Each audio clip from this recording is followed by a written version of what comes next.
I gotta tell you, it was perfect. Perfect. Everything, down to the last minute detail. Yo, what's up movie people? I hope you're doing well. We got a big video today. I'm gonna go over all the spoilers of Mission Impossible Dead Reckoning Part 1. So if you've seen it, make sure to like this video, get your popcorn, get a snack. It's gonna be a long video. If you haven't seen it, go watch the damn movie in theaters. What are you doing? Then come back here, but let's get it started. Alright, I first want to get started by saying that this is the 7th Mission Impossible movie, and they literally almost all get better than the previous one, except number 2, and I'd say except this one, because I still think Fallout's better. But man, 7 movies in, and you really don't have that many bad movies. You only have one bad movie with Mission Impossible 2. And we only got one more movie to go, Mission Impossible 8. It's slated for next year, June.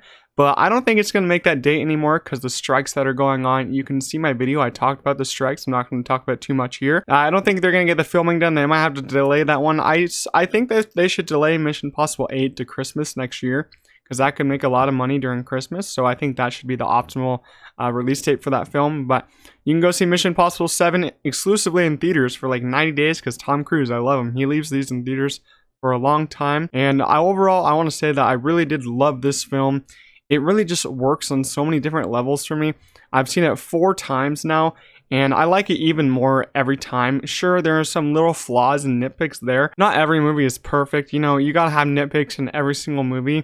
But Tom Cruise, I really just want to thank him. You know, Tom Cruise really does help the cinema out by releasing Top Gun Maverick last year exclusively in cinemas for like 4 months. He does some really big stunts in this film that no other action star could ever pull off. Tom Cruise is the true action star. No one can ever beat him. He's the one and only man, you know. And I think Tom Cruise does an excellent job here. I think this is some of his best acting in a Mission Impossible movie to date, with his facial reactions and how he really goes about doing other things in the film. So honestly, man, it's just such a wonderful experience in the theaters. And it really just, it kind of cements you. It really feels like you're in the movie experiencing it. My only gripe about this movie is that there's no IMAX ratio scenes. You know, I love seeing these movies in IMAX just because the sound and you're closer to the screen feels a lot bigger in your face. But it gets a lot better when you do have the IMAX ratio scenes. Like we're going to get like a whole IMAX ratio of Oppenheimer next week, which is going to be fantastic. But you know, Fallout had its IMAX ratio scenes, and it even has it on the home release, which I really do love. This one does not have any IMAX ratio scenes, which is really disappointing to me. I don't know what happened in the editing process, because I heard that they did shoot IMAX scenes, but I guess they didn't print them out, so we didn't get any changing IMAX ratio scenes, because I think that would have worked more in like the action sequences with the train. Overall, I still love the film a lot. This is a part 1. Mission Impossible Dead Reckoning Part 1, like in the title. We get Part 2 next year, as I said. I think this one works a lot better as a Part 1 compared to something like Across the Spider-Verse earlier this year, and Fast X did a Part 1, even though they didn't call it a Part 1. You know, I still think Across the Spider-Verse works well as a Part 1, leaving it off on a hype cliffhanger. And this one works better, you know, as just a better ending, in my opinion, a better stopping point. Because you could stop this movie and you could literally take 2 months off and then watch the next one. With Spider-Verse, I think that they should have released them basically a month apart, because it's literally just a takeoff point for the next movie. I think this one works so much better as a Part 1 compared to other Part 1s that have been released in the last 5 years, 10 years. I think that just has to do with, you know, they solved the mission in this film of getting the key and, you know, not really taking down the entity or Gabriel. They got the key. But now the next film, they're gonna go to the Sevastopol, the submarine, and basically take down the entity. That's their next mission. They completed the mission from this film, and then they're gonna have another mission from the next film to complete. So it's basically like a 2-parter with 2 different missions, but you know, they can stand on their own. I think each Mission Impossible film can stand on their own, especially this one, even though this one is a Part 1. The AI/entity is the villain of this film. I think they did a really good job hiding this in the trailers, because I didn't know about this until first reactions came out.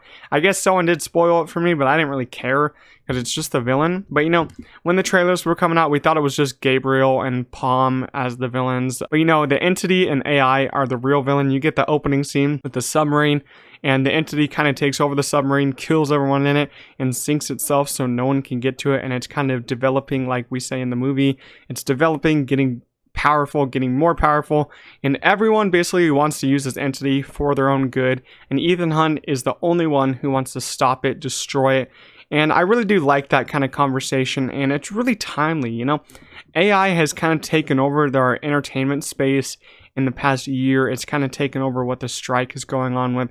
And I find that very interesting because they probably wrote this film like 2 or 3 years ago. So Christopher McQuarrie is kind of ahead of his time in a little bit of a way, because AI was there a couple years ago, but it wasn't as in media markets as it is now. That's why I give huge props to Christopher McQuarrie, because he really wrote this story and really thought it out. And I really actually enjoy the entity more and more after I watched the movie, because it's timely, you know. The AI and AI things in real life could really take over the world in major ways if you let it. So that's why I think AI is just a horrible thing in our real lives right now. But in the film, I think it works a lot, and I'm excited to see what they do with it in part 2, because I'm interested to see if they're going to actually take it down, how it's going to work with them and Gabriel and Pom, and now she's actually different after the AI stopped her. But you know, I think the AI works a lot. So Pom and Esai Morales, they were the two main villains basically in the movie, being controlled kind of by the AI, and they're basically the ones marketed as the villains. I think that they were both great in this movie. I think Pom, though, she was excellent. She was my favorite part of the movie. Esai Morales, he was pretty good, but he wasn't my favorite part. I think he'll get better once part 2 comes out, because he wasn't as fleshed out as I wanted him to be in the movie. I still think he's a great actor, and he had some terrifying performances in this movie. But Pom really made this movie for me. Her performance was so electric, but it was so minimal because she was like a mime. She didn't talk a lot. She was just basically Gabriel's fighter and servant in the movie. And her fights with Tom Cruise in the alleyway were actually terrific. And when she saved Hayley Atwell and Tom Cruise on the train, I was like so hyped. I was like, oh yes, finally redemption for her, because she deserved the redemption. And then she almost dies actually, which is kind of sad. But we learned that she does have a pulse, so I'm expecting her to come back in part 2 in some sort of way. Maybe as a hero, maybe as the IMF, I don't know. But I'm expecting her to have a big role, because she was the best part of this movie for me. And I really did enjoy her a lot. You know, you really need to nail a really good villain for a Mission Impossible film. And I think they did. I think they nailed it so much here. Esai Morales, though, I think he needs to get more fleshed out in the next one. But I really do like how he jumped off the train in the end, and Tom Cruise took the key from him, and he yelled, "Ethan!" I thought that was awesome. The little rivalry they have is awesome. The top of the train scene, when he's like, has the knife in his hand trying to knife Tom Cruise, and then they both jump off the train, and they're on the side of it. It's literally terrific. I loved both their characters. I cannot wait to see what they do next. Then we have Ilsa's death. Ilsa Fowles, Rebecca Ferguson. She dies in Venice when they're having a little fight. I know a lot of people hate this death. They say they fridged her. You know, I don't completely agree with that. It had to happen kind of eventually. It's either they kill Ilsa, they kill Simon Pegg, or they kill Luther. I think they're going to kill one of them in this movie to increase the stakes. But I really think there is a chance that it might have been a fake out, because the emotions weren't that high after she was dead by the certain characters. So, I'm maybe expecting it to be a fake out in the next one, because I know Christopher McQuarrie does do the little fake outs. But I don't know. There's not many hints to it. It's just that they weren't saying much emotion after the death, like Luther and Simon Pegg's character. I just don't think there was a lot of emotion there. That was kind of lacking for me. I'm not really mad at Ilsa's death, though, because, I think 75% she did die and 25% she's still alive. But we'll find out in part 2. But we got to get to Hayley Atwell, our new kind of leading lady in this film by the third act. I absolutely loved her in this film. I think Hayley Atwell is a fantastic actress, and she doesn't really get a lot of work. She does a little bit of miniseries. She was in Multiverse of Madness, but that role was just very, very dumb. I think dumbed down for her, and I think even she admits that. But I think that she was great here. She added a lot of humor elements, and I really did respect that. I respect that they go a lot of humor with these films, and her and Ethan played off each other really well. And I love the little sleight of hand magic that they did, kind of a callback from the first Mission Impossible, where Ethan Hunt does do a little bit of sleight of hand. I loved Hayley Atwell's character, Grace. She was kind of going against the IMF for a little bit. She doesn't even know what's going on half the movie, because she didn't even know she was going to be involved in this. So it's kind of interesting how she's being recruited to the IMF. So that's basically where her character's going to go in part 2, which is actually kind of cool for me. I love how they're recruiting people in the middle of this movie, and at the beginning they're recruiting people. They're kind of bringing that around like they did in part 1. So I really do like that. But Hayley Atwell's character, she had a lot of great moments, and I loved her chemistry with Tom Cruise. I think they have excellent chemistry. I think Tom Cruise really has excellent chemistry with everyone, but I think his chemistry with Hayley Atwell was done really well. I want to get to the action scenes. The first kind of action scene we had was the airport scene. I think the airport scene was really great. It was more of like a dialogue scene and basically like trying to find something rather than a whole action scene. It was kind of a chase scene also rather than an action scene, because Tom Cruise was getting chased by all the American agents through the airport. This is where we find Grace for the first time. He's trying to get half a key, but also Simon Pegg has to go. He has to go find like a missing bag, and it has a nuclear bomb in it. We think it has a nuclear bomb, but when they solve it, there's nothing in it because the entity is basically messing with him. I like that whole attempt with how that's going on. I really like the score in the background during the scene. It kind of feels like a big piano kind of score, and I really do like that. But I loved at the end, Tom Cruise, he does that damn run. He's running in every single action scene. He's running, maybe except the Rome scene because he's in the car. In Venice and the train and in the airport, he's running. I think it works so well. The Rome chase, though, is fantastic. My second favorite action scene in the whole movie, when they're riding and then Pom is just chasing after him. She has literally a smile across her face when she's chasing him. It's kind of scary. Her villain is kind of scary, but that's the point, you know? And she's just driving through everyone. Hayley Atwell and Tom Cruise are literally handcuffed together. I'm like, this is so smart. Christopher McQuarrie, you're so smart, man. I loved it so much. My favorite part of the Rome sequence is when Hayley Atwell, though, is driving and then she gets crashed into by Pom and the sound just goes silent. That was so cool. And Tom Cruise crashes the bike. He lifts it up, makes it go, crashes the bike into two people, slams one of the guy's head into Hayley Atwell's car window. It's so cool. But yeah, the whole dynamic between Tom Cruise and Hayley Atwell in this scene is just fantastic. And I love how they keep switching driver's seats because one of them doesn't want to drive, the other one doesn't want to drive. They try their best. Then they get in the yellow Fiat 500, the little small Mission Impossible type car that they're given. And that scene is just hilarious, but it works so well because they're trying to get away. And they're going down the same steps that were in the Fast X movie, but it's done so much better. They're literally driving down the steps, and Pom is literally driving down the steps after them in a big ass vehicle. It's literally insane. And then at the end, they basically reverse into a train, like a train tracks. And Tom Cruise, he literally tries his best to get out. He literally gets out, and then when he's walking out, he holds the steering wheel. I thought that was hilarious. It's got my theater going every time I went. But overall, I think the Rome chase is a lot of fun. Very action-packed, more action-packed than I thought, and very tense in a couple parts. Then we had the Venice sequence. I love these little party scenes that all these action movies has, like John Wick 4 has a party scene. This one has a night party scene. It's an awesome night scene. I love how it's shot. I love Tom Cruise running by the candles when they're done the scene. I love the exposition here and how the entity was actually like kind of at the nightclub with them. It's like Esai Morales Gabriel is kind of like this party was made by the other party that we're here with. It's kind of like the entity was already there. It basically made the party that they're there, invited everyone. The entity is basically behind everything in this scene, which I really do admire about Christopher McQuarrie, how he kind of went with those risks and he actually made it work. So I really enjoy that. And this kind of leads me to when Tom Cruise is fighting Pom Klementieff in the alley and the AI takes over their comms. That's awesome in my opinion. And the alley fight is so good. I love how it's shot. It's kind of shot how Mission Impossible was shot also. And I just love the fight. I love how Tom Cruise, Ethan Hunt spares Pom's character with the pipe. Like he's about to crush her and then he spares her. This kind of also leads to Pom saving Tom Cruise in the end on the train. So that's awesome. And then we get to the train scene. There's a lot of exposition before. I'm not going to really talk about that. The train scene, let's just say it's one of my favorite third acts of all time. It's just insane how they made their own train and literally took it off a cliff, kind of. They took their own train they made off of cliff just to destroy it for the movie. That's how they go with these big ass stunts. I really do admire it. And this is where Tom Cruise rides a motorcycle off the cliff, which we did see in the trailer.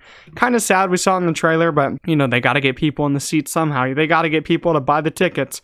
General audiences needs a reason to get there. But if you don't want to see the trailers, I guess I shouldn't have watched them. But I can't complain that much. But that scene works so well. You got lead up to that scene, and then the end of that scene, he's literally diving off the mountain. It's so cool how they do it.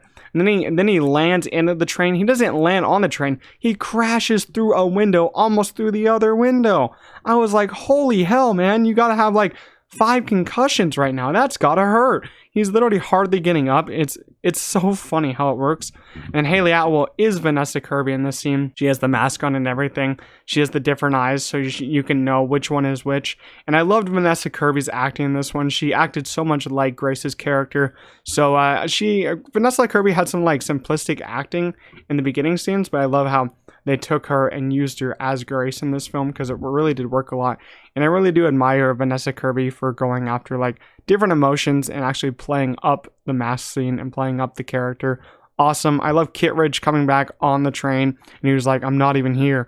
Don't tell anyone I'm here. And I love how that comes back in the end when a Shea Wiggum's character says, sir, if you're not here, this doesn't involve you.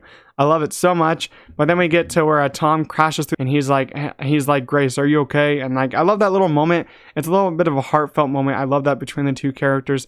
A lot of people say he's flirting with her. I don't really think he is. I think he's just trying to be her friend, make her feel great, because she literally doesn't know what's going on. She just joined the team. She joined this mission. She literally, like 2 days ago, is just a normal person doing crimes. I guess she's not normal. She's not a great person to begin with, but the Mission Impossible team is trying to help her become a great person. But I think Ethan Hunt, I don't think he's like flirting with her. I think he's just trying to help her out. He's trying to be a good friend. This train sequence goes off the rails, kind of literally. The train explodes, goes off the rails, and you have this amazing sequence. I don't know how much of it was real, but the train, each kind of cart of the train is tipping over and going off the edge, and it literally is so flawless. I can't believe they did it. Like, you see the train going off the edge, it's starting to lift up, and then it starts going up, and then the gravity forces Hayley Atwell and Tom Cruise to go up, and then it falls down. They fall down with it. Such an amazing scene. It's also in one of the trailers. If you've seen it, I was like mind blown from that in the trailer, and it in the movie is awesome. And then they have a scene where they're hanging kind of upside down because the train is about to fall. One of the parts of the train is about to fall. They're hanging upside down, hanging on to something. The piano is trying to drop down from them, and it's just wonderful. They have to jump across the edge from one of the trains, and when they do that, Tom is like, "You gotta trust me," and he's like, "Do you trust me?" And she's like, "No, I don't trust you." That was so great. They jump across. They're literally hanging on by literally one thing. And Tom is literally hanging on, and then hanging on Hayley Atwell's character by his other hand. You can see his facial acting in this movie is fantastic. You can see how much he's struggling to hang on to that and her at the same time. Because Ethan Hunt, he's probably strong, but I don't know if he's that strong. How many muscles do you think he got? And then you think he's going to fall, but then Pom's character, Paris, grabs him. I almost cheered in the theater. That was awesome. I love the little redemption arcs that Christopher McQuarrie can do with these characters.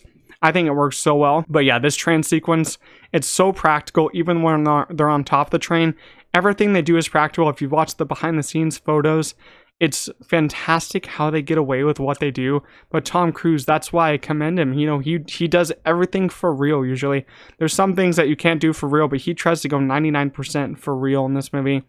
And he's just he does it all. He flies down he flies with a parachute in the end after he almost got caught, and he gets the key from Esai Morales, which is excellent. And then Grace kind of joins the IMF, as I said, in the end. And you have that little end scene where Kittredge is giving us a little speech and telling Ethan, "You got to stop it, Ethan. You got to do what you got to do." So I'm really interested in how this movie, it's ending. It's the end of a full movie. Like I said, it's a part 1, but they have the key. Ethan lands with Simon Pegg. They have the key. They're going to find Luther because Luther had to go away, and he's trying to hack the AI in a mysterious location. I really do wonder where that location is and if they're going to go to it. But I really do wonder how this is going to set up part 2. How is part 2 going to go? That's why I cannot wait for part 2, because they said they filmed half of it so far. They're going to start filming again whenever they can, whenever the strike's over. And Christopher McQuarrie said that part 2 is literally more insane than this film. I don't know how they're going to do it, but I cannot wait to see what they do with Hayley Atwell's character, Pom Clementia's character, and the whole mission team, because I feel like this one's going to be more team film. I do wonder if Rebecca Ferguson's character is still alive. I don't think she is, but I think there could be a little bit of possibility that she is. You know, stakes are pretty high. I'm really wondering though, what are they going to do with part 2 to make it better than this one? I have all hope in Christopher McQuarrie, and I cannot wait. I know they're going to probably go down to the submarine. There's going to be a diving sequence, of course, but I can't wait. Leave your spoiler thoughts down below in the comments. What did you guys think of the film? And make sure to like this video. I upload almost every day, so stay tuned for another video, and I'll see you guys in the next one. Peace out.